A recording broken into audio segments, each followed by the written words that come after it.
Hey, what's going on, guys? Ben here.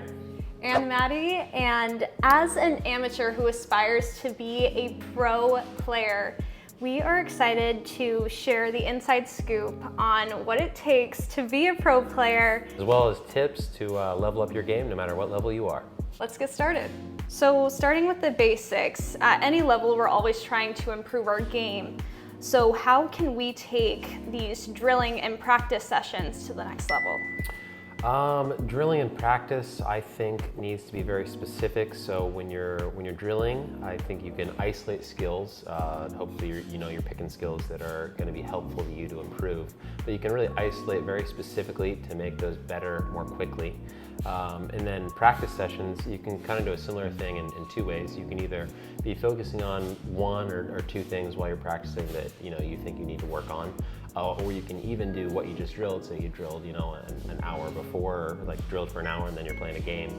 Then you can do exactly what you were drilling, kind of in game, and focus on that. So there's a couple ways where I think your brain learns things a little better, kind of like that, where you're getting repetition and then you're putting it into play.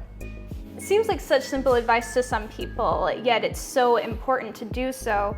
Putting in that time and effort to play is where it may become difficult. So on the topic on putting in the work, how often should someone be practicing rather than playing rec? I don't think there's a magical percentage. I'd say earlier on in your journey as a pickleball player, I think it's more important to play because you need to see other opponents, both kind of learn different game styles, learn from other people that you play. Basically, like, it's a big experimentation, it's a huge learning curve, and you need to be exposed to as much as possible. And then drilling is very different from that. It is about isolating yourself. It's not about what you see on the other side of the court. It's about isolating what you don't do well. But you're not really going to figure out what you don't do well until you play a bunch of matches and see what your weaknesses are. So it's definitely, over time, it goes from more playing and less drilling to kind of the opposite of that. So it's definitely a gradual shift, and I really can't tell you there's any magical percentage that you should be doing. You really just gotta feel that out based on when you feel like you can identify your weaknesses. That's where you kind of need to start drilling more. So now when it comes into putting this drilling into play, what should a player keep in mind to benefit from these rec games that they're playing? So I think that once you've identified, say, from the games that you've played, kind of what you need to work on once you've gotten to the drilling, some things to keep in mind when you are drilling is, am I practicing what I actually want to get better at? I think sometimes we almost get a little confused as to what part of your game exactly is weak that you need to be practicing, and you might be practicing something that is not really the true root cause of your weakness. So you want to make sure you're identifying that and isolating that. Then after that, you definitely want to make sure that you are doing it the right way, because it's definitely not a good thing if you are practicing something you want to get better and you're practicing it in the wrong way and you're actually ingraining bad habits, right? So you want to be sure that you're doing it in a correct way, whether that's through a coach or kind of self-learning with videos. There's a lot of resources out there, so there's a lot of ways to make sure your drilling is high quality, but I would say definitely make sure that mechanically you are doing the correct thing, that you're ingraining the correct thing in your body and in your mind. So that's interesting. So that brings up the topic of having a coach. At what skill level should someone have a coach, or is that even beneficial to everyone? I think that's definitely quite personal to the player. I personally was much more, it just benefited me more to be more of a visual learner on my own. So I'd identify things from other players that they did well, and I could almost mimic and practice in that way, whether it was video or in person was a little better. Other people need to be told something. Maybe they don't see stuff on their opponent's side, or people that they watch play visually, maybe they just don't identify that very well and they can't really put it into practice. They more want a coach to be like, hey, you need to be doing this is what it feels like. Some people are more like feel learners. So yeah, there's no magical level where you need a coach, and I won't even say that you necessarily do need a coach, but you should at least identify your learning style to know that can you learn on your own? In what way do you learn best on your own? You learn better with a coach, or at least with somebody that provides critiques. Maybe you need to video yourself. There's a lot of different ways to learn, and the first step to learning well is knowing how you learn well. So I'm curious, how did you learn well? From a pretty young age, playing other sports before pickleball, I was more along the line, and this may have been because I grew up around better players whatever sport I was playing, and older. but I would generally just mimic what they did. I would learn by doing how they did it, and of course it wasn't exactly the same, but I could adapt it from there. So that's maybe not even natural to me, but it became natural once I did it enough, because that's just the environment I was in, and that's not how everybody is. But I already knew my learning process was mostly about identifying it in somebody else, mimicking, doing it myself, then feeling it out from there. Like once I felt it in my body where I was like, oh, that feels right, I was able to just repeat that. And the closest I could get to that was identifying somebody else and then just trying to do it like they did visually. So going from a more fun setting in the recreational game space and then going to tournaments, what should a player modify or change when it comes to changing your game or trying to win? Yeah, I think first of all, it's very important to have fun. You don't want to be playing this game for not fun, because that's the main reason why most of us play it, but also there's a big aspect of enjoyment to playing tournaments and doing well in those tournaments, so that's important as well. And I think the best way to do that is you need to get used to pressure situations, because the most common thing I see is players after they play a tournament, they're just like, oh, I did not play like I'd normally do in practice. Like if I could have $1 for every time somebody said, I didn't play like I normally played, I'd be like, well, yeah, that's why we play tournaments. And the best thing I can tell you is that gets better with experience. You need to play a lot of tournaments. Nobody's good in their first couple tournaments. And then in practice situations, make it a little more high stress in some way. Make sure you're competing in games where the games actually matter to you. You're not just playing a game to play a game. Maybe you can, bet $1 on it. That makes people care. When there's $1 on the line, you'll play harder. Or some people are fine just playing for pride, or maybe it's a funny bet. Maybe you got to go sing karaoke later if you lose. You can also play like mini games where you play to like 5 or 7, to where when the game gets close, people start to focus more, and in the early stages they don't focus as much. So I would suggest playing even lower score games, to where you are at risk of losing much more quickly, and that almost simulates pressure more often. And that's most of the things that'll get you better at tournaments, and really you just need to play a lot of tournaments. And also I would say, don't stress it if you don't play like you want to play. It very rarely goes according to plan. So, it's not about how you play your best. It's like, how good are you when you are not playing well, right? That's really what a tournament is. And there's definitely something to be enjoyed about, how scrappy can I be? How good of a result can I get even if I'm not playing well, right? There's that aspect as well. So playing tournaments can be physically demanding. Like, these are long days. So when it comes to enhancing physical conditioning, do you have any thoughts or ideas for players and how they can kind of just improve this part of their game?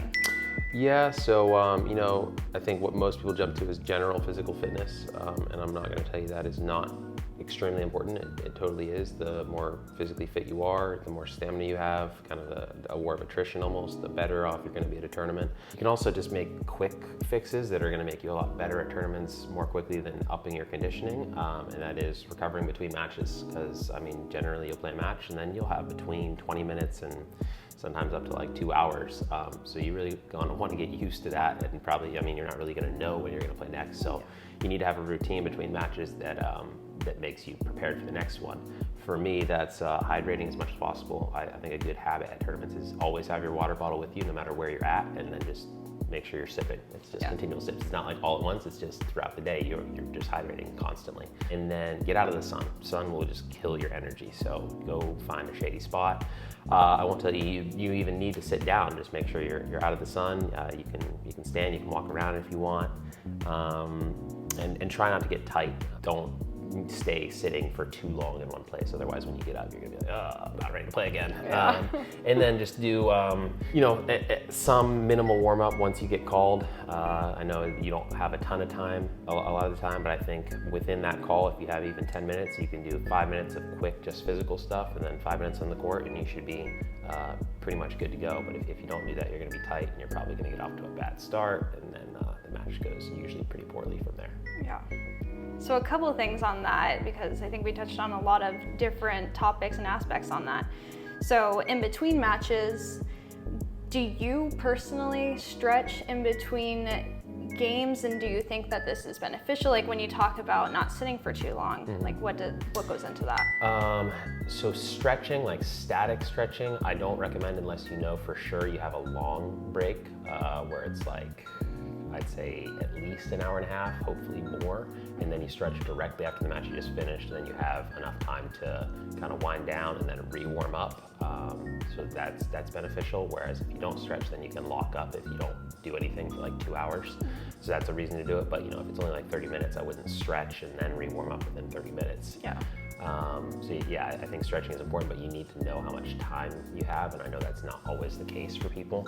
So my default is probably don't stretch, but stay limber, stay like, doing stuff, whether that's just walking or maybe you hit a couple balls. Just don't allow your muscles to lock up by being stationary for an extended period of time. Got it.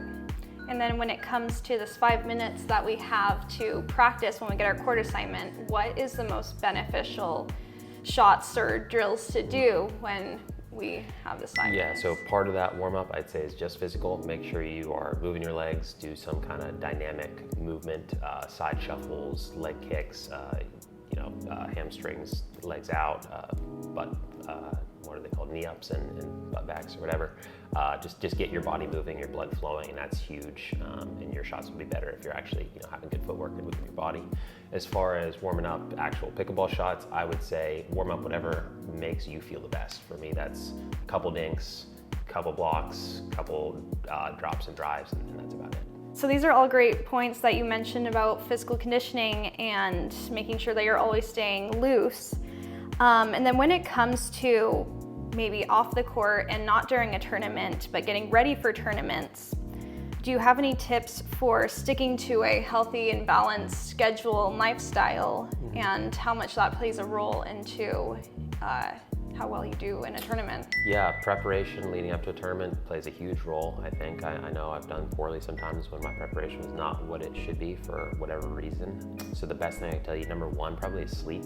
Make sure you're on a good sleep schedule, you're getting what you need. His travel days are wearing before you I assume you go travel before you play. And if you don't have good sleep, compounding with that, it's just not a good recipe for anything. A little tip is if you're changing time zones, try to be waking up at a time that you will be waking up on tournament day, such that when you get up on tournament day, you're not just bleary-eyed like, oh, this is too early for me to play a match. So that's definitely helpful. Practice-wise, I'd say you don't need to over-practice. Like the day before, I'm probably not hitting for more than an hour and a half, but definitely get some touches in if you can. And then a couple of days before that, I'd be kind of scaling it up a little bit. So maybe 3 days before, I'd be on kind of a normal practice of 2 to 3 hours. 2 days before, I'm probably hour and a half to 2 hours. Day before, probably hour and a half. So you can kind of just scale it down so you make sure your body's in shape come tournament day, but you're also getting the touches you need and getting a feel for the ball and all that, especially if the conditions are different at the tournament.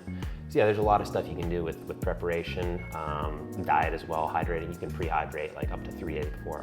I will already be drinking more than I normally would. And then that kind of helps with sleep, it helps with practice. So all this stuff, they interrelate to each other, and if you don't take care of one, other things are probably gonna suffer as well. Food, same thing as hydrating. Make sure you're just eating the right stuff so that you're sleeping better, and that makes you practice better. And like I keep saying, yeah, they're all related. So take care of all of them, and you probably know your body better than I do. So there's some general rules to stick to, but you probably know what functions well for you. So probably try to stick to that. Awesome. And lastly, I think we'll go over any quick tips you may have for aspiring pros. Aspiring pros, depends a little bit on what level you're trying to get to from where you're starting to pro. But yeah, I'd say try to play with better players. That's probably number one. And that's easier said than done for a lot of people. Everyone wants to play with better players, but not everyone can do that. But that is the best thing you can do. Secondly, probably find a consistent drilling partner. Whether they're better than you or not, you can get a ton of touches in, more reps than just playing. You can get better more quickly, so you probably need a consistent drilling partner. And then third, play a ton of tournaments. You're gonna get a lot better, a lot more quickly, especially in competitive environments and professional environments if you are playing a lot of tournaments and competing at a higher level. Those would be my top three, I think, and that's all very pickleball related. I say, you know, kind of the more pickleball, the better when you're starting off. You almost can't play enough. So yeah, I'd stick to those 3 and just get as much pickleball in as possible. Cool.